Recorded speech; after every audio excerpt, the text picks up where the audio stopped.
मैत्रिणींनो, मी वर्षा फॅशन या यूट्यूब चॅनलमध्ये तुमचं अगदी मनापासून स्वागत करते। तर मैत्रिणींनो, मागे तुम्ही अशा पद्धतीची एक फोल्डेबल बॅग बघितली, शॉपिंग बॅग, किंवा तुम्ही याला ग्रोसरीज किराणा सामान ठेवण्यासाठी वापर करू शकता। तर ज्या ताईंनी नसेल बघितले त्यांच्यासाठी मी हिची लिंक आहे ना कमेंट सेक्शनमध्ये किंवा डिस्क्रिप्शनमध्ये देऊन ठेवते, तुम्ही नक्की चेकआउट करा। आणि हिला आपण आहे ना प्लेट्सची डिझाईन पाडली होती।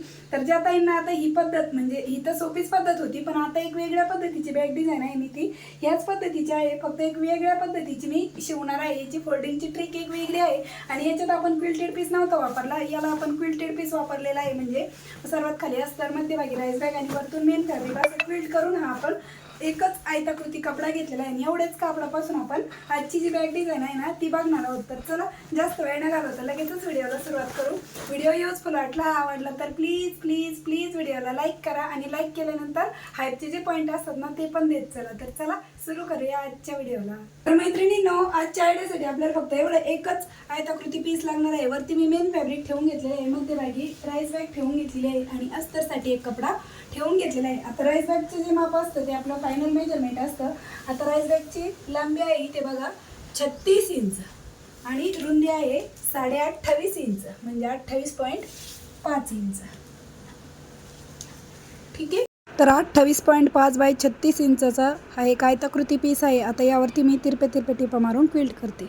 तर अशा प्रकारे मैत्रिणींनो, मी यावरती तिरपे टिपा मारून पेंटिंग करून घेतलेली आहे बघा। सर्वात खाली अस्तर, मध्यभागी राईस बॅग आणि वरतून मेन फॅब्रिक। आपली लांबी आहे जी की आपण 36 इंच घेतली होती, जेवढी घेतली होती तेवढीच आहे आणि रुंदी आहे 28.5 इंच। ठीक आहे, तर जिकडनं आपली रुंदी आहे 28.5 इंच, या साईडने आपल्याला झिप अटॅच करून घ्यायची आहे। झिपमध्ये मी अजून रनर नाही वळलं, ते आपण नंतर ओवून घेऊ। आणि झिप फिनिश करण्यासाठी इथे 1 इंच रुंदीची एक साधी कोणती कॉटनची पट्टी तुम्ही घेऊ शकता, म्हणजे तुमच्या कापडाचे धागे वगैरे निघत असतील ना ते पण याने कवर होतात आणि झिप पण आपली अगदी फिनिशिंगमध्ये स्टिच होते। त्यासाठी मी इथे साधी 1 इंच रुंदीची कॉटनचा कपडा घेतलेला आहे। आता अशा पद्धतीने स्टिच केला। आता त्यानंतर आपल्याला बघा आतल्या साईडने त्यावरती दाबटीप पण देऊन घ्यायची आहे आणि त्यानंतर जेवढी वाढव पट्टी दिसते ना ती आपल्याला डबल फोल्ड करून स्टिच करून घ्यायची आहे बघा या पद्धतीने। आणि आजकाल खूप फॅशन आहे ह्या बॅगची, म्हणजे खूप ट्रेंडिंगमध्ये आहे सध्या तरी ही बॅग। आणि ही पद्धत पण एकदम सोपी आहे। तुम्ही पण अशा पद्धतीच्या बॅगी बनवून पुढे विक्री करत असाल तर ही एक डिझाईन तुम्ही नक्की ट्राय करून बघा, खूप सोपी आहे। आता दुसऱ्या साईडने पण हा झिपचा दुसरा पार्ट आहे, तो पण अशा पद्धतीने आपल्याला स्टिच करून घ्यायचा आहे। आणि इकडनं पण आपल्याला झिप फिनिश करण्यासाठी परत 1 इंच रुंदीची जी पट्टी आहे ती ठेवून घ्यायची आहे झिपच्या रॉंग साईडने। आणि तुम्हाला पण माझ्याकडून अशा पद्धतीची ट्रेंडिंग बॅग बनवून घ्यायची असेल ना तर तुम्ही हिचा स्क्रीनशॉट काढून मला आपल्या व्हॉट्सअप नंबरवरती टाका। स्क्रीनवरती मी तुम्हाला व्हॉट्सअप नंबर दिलेला आहे आणि सांगायचं की ताई अशा पद्धतीची बॅग पाहिजे, म्हणजे मी त्यावरतीच तुमची ऑर्डर बुक करून घेईन। ठीक आहे, म्हणजे ज्या ताईंना ऑर्डर करायची असेल माझ्याकडून त्यांच्यासाठी सांगितलं। आणि ज्या ताई शिवून बनवत असाल तर त्यांनी नक्कीच हा व्हिडिओ बघून अशी एक नवीन डिझाईनची बॅग आहे ती तुम्ही नक्की ट्राय करून बघू शकता। आता इकडनं पण आपण ही जी झिप आहे ती अगदी प्रॉपर आणि फिनिशिंगमध्ये स्टिच करून घेतलेली आहे बघा। ही पट्टी पण आपण फोल्ड करून स्टिच करून घेतलेली आहे। वरच्या साईडने पण दाखवते तुम्हाला बघा, तुम्ही हवं तर याला अजून एक फिनिशिंगची टिप देऊन घेऊ शकता वरतून। तर अशा प्रकारे ही दोन्ही झिप स्टिच करून झाल्याच्या नंतर आता आपल्याला इथे बेल्ट स्टिच करून घ्यायची आहे। तर बेल्टसाठी बघा मी इथे या पद्धतीने राईस बॅग कट करून घेतलेली आहे। तर बेल्टची लांबी मी इथे घेतलेली आहे 23.5 इंच, तुम्ही कमी जास्त करू शकता। आणि बेल्ट आपल्याला अशा पद्धतीने फिनिशिंगमध्ये स्टिच करायचं आहे बघा। सुरुवातीला असा फोल्ड करायचा आणि एंडिंगला पण, आणि असे दोन्ही बेल्ट स्टिच करू। तर अशा प्रकारे मैत्रिणींनो, हे दोनही बेल्ट मी स्टिच करून घेतलेले आणि दोन्ही साईडला ते कडेला फिनिश पण केलेलं आहे, जसं की मी तुम्हाला सांगितल्याप्रमाणे फोल्ड करूनच टिपा मारलेल्या आहेत। ठीक आहे, आता हे बेल्ट लावायचे कसे ते सांगते। तर बघा, जिकडनं आपण ही झिप लावलेली ना, तर झिपचा इथं आपण रनर नाही लावले अजून, तर या झिपचा आपल्याला साईडने सेंटर काढून घ्यायचं आहे इकडच्या पार्टला। तर इकडची रुंदी आहे आपली 28 इंच, तर तुम्ही याचं 14 इंचावरती मार्क करू शकता किंवा इंच टेप अशा पद्धतीने फोल्ड करून इथे एक सेंटरचा मार्क करू शकता। आता सेंटरपासून आपल्याला 6 इंच इकडे आणि 6 इंच तिकडे अशी मार्किंग करून घ्यायची बघा। मी तुम्हाला इंच टेपने परत एकदा दाखवते। आता हीच मार्किंग आपल्याला खालच्या साईडने पण करून घ्यायची। तर मी इथे सेंटरची मार्किंग करून घेतली आणि इकडनं पण सेंटरपासून 6 इंच इकडे 6 इंच तिकडे मार्क केलं। आता हे ओपन करून घ्यायचं आपल्याला आणि हा जो बेल्ट आहे ना तो आपल्याला 2 इंचापर्यंतच स्टिच करून घ्यायचा आहे. तर मी ते दोन्ही कडेला 2 इंचावरती मार्क करून घेतलं, म्हणजे इथपर्यंतच आपल्याला हा बेल्ट स्टिच करून घ्यायचा आहे त्यासाठी. तर इथे बघा जी मार्किंग केलेली होती तिथे बेल्ट ठेवून घ्यायचा आणि एक टाचणी लावून घ्यायची, म्हणजे आपल्याला बेल्ट स्टिच करायला सोपं जाईल. दुसऱ्या साईडने पण आपल्याला सेम याच पद्धतीने बेल्ट आहे तो टाचणी लावून घ्यायचा आहे बघा, या पद्धतीने. तर दोन्ही साईडने बेल्टला आपण टाचणी लावली. आता तुम्हाला मी इथे एक बेल्ट स्टिच करून दाखवते आणि दुसरा पण सेम तुम्ही स्टिच करून घ्या. आणि त्या अगोदर बघा, स्टिच करण्याच्या अगोदर हे कन्फर्म चेक करून बघायचं, सेंटरला सेंटर मॅच करायचं अगोदर, आणि ही बेल्ट बरोबर आहेत ना ते चेक करून घ्यायचे. थोडे मागे पुढे असेल तर ते तुम्ही इथेच करेक्ट करून घ्या आणि मग स्टिच करा, म्हणजे बेल्ट आपले समोरासमोरच पाहिजे, ते मागे पुढे होता कामा नये. ठीक आहे. तर या पद्धतीने आपल्याला बेल्टवरती खूप जास्तीच्या दाट टिपा देऊन घ्यायच्या आहे, मशीन मागे पुढे करत खूप म्हणजे खूप लॉकच्या टिपा देऊन घ्यायच्या, कारण की बेल्ट जितका मजबूत आणि टिकाऊ असेल तितकी बॅग आपली टिकते. तर चला बाकीची पण स्टिच करते. तर अशा प्रकारे बघा मैत्रिणींनो, हे दोनही बेल्ट आहेत ते मी स्टिच करून घेतलेले आहेत. तुम्हाला एकदम जवळून दाखवत आहे बघा, मोबाईल हातात घेऊन, म्हणजे तुम्हाला कळेल की कशा पद्धतीने जोडलेले आहेत. आणि हे दोन्हींची म्हणजे सेंटर पॉईंट मॅच करून बघायचं आणि हे दोन्ही बेल्ट मग सारख्या अंतरावरती आपले स्टिच होणार आहे. आता चला आपल्याला याच्यामध्ये झिप पण होऊन घ्यायची, एक या साईडने आणि एक या साईडने. तर रनर वावण्याच्या अगोदर मी इथे एक सेंटरला टाचणी लावून घेतली, म्हणजे झिप आपली मागे पुढे होऊ नये त्यासाठी. कारण की झिप मागे पुढे झाली तर बेल्ट पण आपला मग मागे पुढे होतो, त्यामुळे ती विचित्र दिसतं किंवा बरोबर दिसत नाही. त्यासाठी तुम्ही ही ट्रिक नक्की फॉलो करा. खूप छोट्या छोट्या गोष्टी मी शेअर करत असते, म्हणजे जेणेकरून तुमची बॅग पण अगदी फिनिशिंगमध्ये आणि परफेक्ट स्टिच व्हावी त्यासाठी. ठीक आहे. तर दोन्ही साईडने एक एक रनर वाहून झाले. आता त्यानंतर आपल्याला ही झिप आहे ती बरोबर सेंटरला पकडायची, मध्ये लावलेली टाचणी काढून टाकायची आणि झिप सेंटरला पकडायची आणि इकडनं जो सेंटर येईल ना तिथे आपल्याला एक मार्क करून घ्यायचं आहे. तुम्ही एक कैचीने कट देऊन घेऊ शकता. मी आतून पण एक मार्किंग करते आणि बाहेरून पण एक मार्किंग करून घेत आहे बघा. इकडच्या साईडने पण सेंटरला एक मार्किंग करून घेतलेली आहे. आता हा सेंटर आणि झिपचा सेंटर आपल्याला मॅच करून अशा पद्धतीने हा कपडा आहे तो ठेवून घ्यायचा आहे बघा, या पद्धतीने. तर इकडच्या साईडने ना मी लगेच टाचणी लावून घेते, म्हणजे तोपर्यंत अगोदर इकडची आपली फोल्डिंगची ट्रिक आहे ती झाल्यावरती मग ती टाचणी काढू.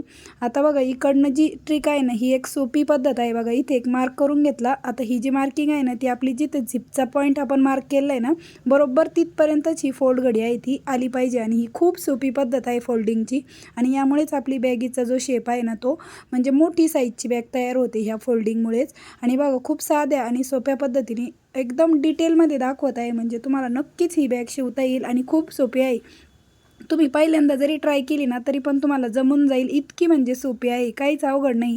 आणि मी तरी याच्यामध्ये राईस बॅग घातली त्यामुळे ती कडक झाली. तुम्ही बिना राईस बॅगची पण बनवू शकता, फक्त मेन फॅब्रिक आणि नॉन ओन वापरून.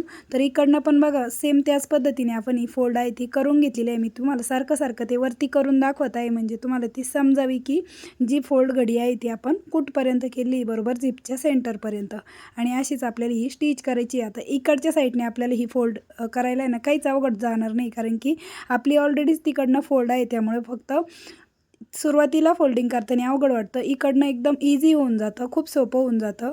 बघा ती मार्किंग केली होती आपण आत्ता, ती बरोबर झिपपर्यंत करायची फोल्ड. आणि अशा पद्धतीने बघा किती सोपी आणि किती लवकर इकडची फोल्डिंग झाली बघा.